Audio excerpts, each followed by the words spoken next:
Hello students, this is Durgesh Singh and today we are going to learn forms of power sharing. So we have already studied what is power sharing, in how many ways we can divide power and why power sharing is desirable. So these are the topics we have discussed already.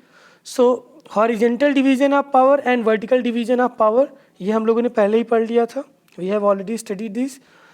But let us understand once again and try to conclude some of the deeper knowledge about these 2 points, horizontal and vertical. So vertical division of power and horizontal division of power. So horizontal division of power में क्या है? When power is divided equally, जब power को हम equally divide करते हैं among legislature, executive and judiciary, तो उसे हम बोलते हैं हॉरिजेंटल डिवीजन ऑफ पावर. इसका मतलब यहाँ पे जो पावर होगा लेजिस्लेचर, एग्जीक्यूटिव एंड जुडिशरी के बीच में वो इक्वली डिवाइडेड होगा. No one will be more powerful than other. यानी लेजिस्लेचर ना तो एग्जीक्यूटिव के से बड़ा होगा, ना ही एग्जीक्यूटिव लेजिस्लेचर से, और ना ही जुडिशरी एग्जीक्यूटिव लेजिस्लेचर से बड़ा होगा. सभी लोग एक पैरेलल लाइन पे होंगे. एक पैरेलल लाइन पे होने का मतलब ही यही है कि no one has much more power than the others. So comparatively they all are having equal power. Second point, तो अगर अब कोई लॉ लेजिस्लेचर बनाता है तो वो कॉन्स्टिट्यूशंस के अकॉर्डिंग है या नहीं, क्या वो कोई फंडामेंटल राइट्स को वायलेट तो नहीं कर रहा है. तो इन सारी चीज़ों को चेक करने के लिए जुडिशरी उन लॉज को चेक करता है. और अगर कोई भी law made by the legislature वो कॉन्स्टिट्यूशन के फंडामेंटल राइट्स को वायलेट करता है तो जुडिशरी उसे नल एंड वाइड डिक्लेयर कर देता है. नल एंड वाइड का मतलब हो गया कि वो अब इनवैलिड है, वो लॉ इनवैलिड नहीं माना जाएगा. सेम तरह से अगर कोई भी लॉ बना है उसे एग्जीक्यूटिव जो होता है वो एग्जीक्यूट करता है. अब कोई लॉ अगर एग्जीक्यूटिव एग्जीक्यूट कर रहा है तो वो कैसे कर रहा है, सही है या नहीं है, तो इस चीज़ को चेक करने के लिए एग्जीक्यूटिव जो होता है वो रिस्पॉन्सिबल होता है लेजिस्लेचर में. तो लेजिस्लेचर एग्जीक्यूटिव को चेक करता है. Question will be asked in the legislature, so what are the steps you have taken to implement those laws and what are the problems you have faced while implementing these laws. उसके लिए आपने क्या solutions ढूंढे हैं. तो ये सारी चीज़ें आप देखते हो. तो इस तरह से लेजिस्लेचर क्या करता है, एग्जीक्यूटिव को चेक करता है, और जुडिशरी जो है वो लेजिस्लेचर को चेक करता है.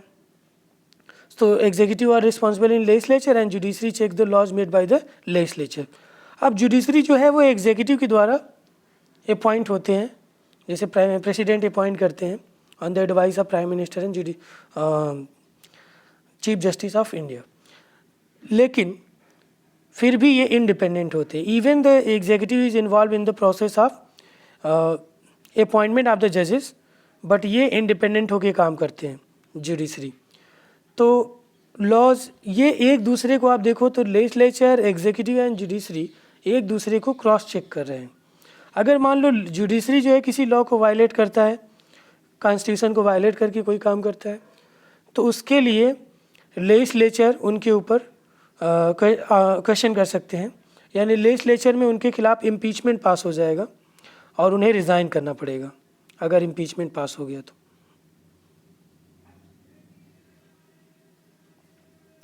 तो इस तरह से हम देखते हैं कि ये एक दूसरे को क्रॉस चेक करते हैं. इसीलिए इस सिस्टम को हम बोलते हैं चेक्स एंड बैलेंस. ये जो हॉरिजेंटल डिवीजन ऑफ पावर है इसको हम बोलते हैं checks and balance.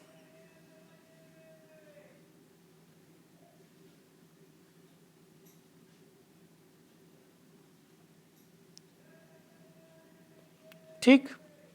Now coming to the next point, vertical division of power. What it means? When power is divided differently. So power जब डिवाइड हो differently का मतलब होगा कुछ लोगों को ज़्यादा पावर देंगे, कुछ को उससे थोड़ा कम, कुछ को उससे थोड़ा कम. तो आप देखो कि जैसे यहाँ पे जो पावर डिवीज़न है वो central, state and local government के बीच में. अब आप देखोगे कि सेंट्रल गवर्नमेंट पूरे इंटायर कंट्री के लिए होता है, स्टेट गवर्नमेंट पर्टिकुलर स्टेट के लिए, and local government particular local areas यानी पंचायत हो गया या म्यूनसिपलिटीज़ हो गई, उस एरिया के लिए होते हैं। तो ये जिस हिसाब से एरिया कवर करते हैं उस हिसाब से इनके पास पावर होते हैं। अब जैसे सेंट्रल गवर्नमेंट पूरे कंट्री को एक्वायर करता है तो ये पूरे इसके पास सबसे ज़्यादा पावर होता है।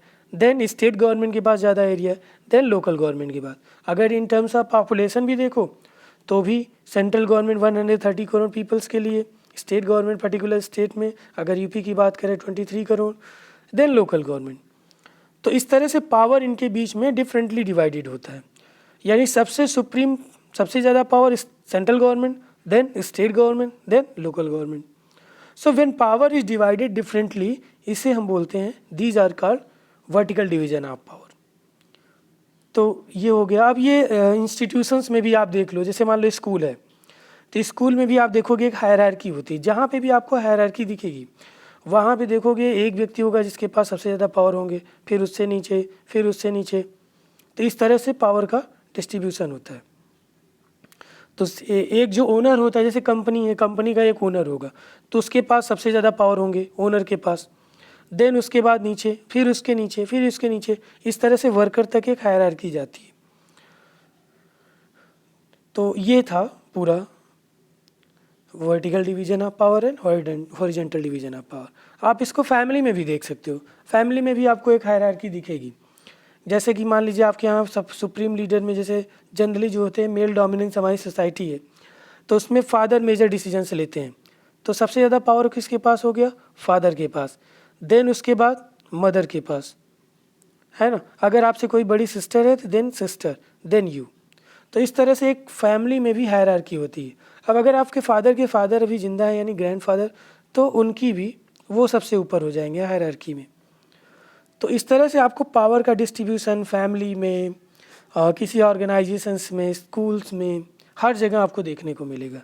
तो वेदर इधर the power will be divided vertically और हॉरिजॉन्टली, यही दो स्ट्रक्चर आपको देखने को मिलेंगे। So let us now come to the question. So explain the difference between vertical and horizontal division of power. Now you will be able to answer these questions.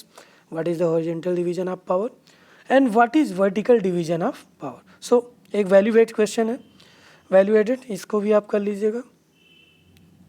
So this is all. Thank you for listening and God bless you all.